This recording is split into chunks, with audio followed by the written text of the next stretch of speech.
Ships have been for a very long time just tiny islands, completely isolated from the internet. And the big change in the last few years for the shipping industry has been the introduction of the VSAT system, so the relatively cheap, effective satellite communication to shore. But we are totally unprepared because for such a long time it was not an issue at all for us. So we need to wake up and fast.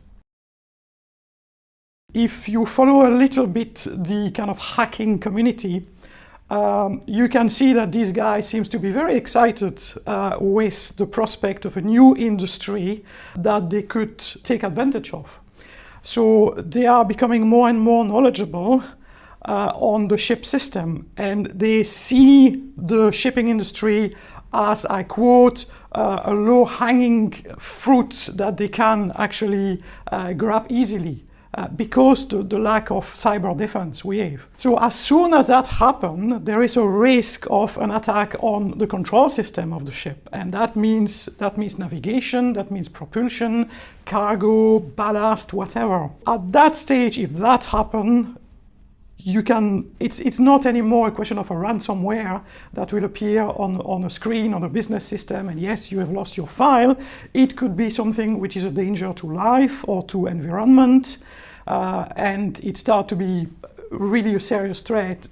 These cases, there are few of them, but they have already happened, so it's not just theoretical. I just think that it's bound to be something more and more frequent in the future, just because we seem to be an interesting case for hackers.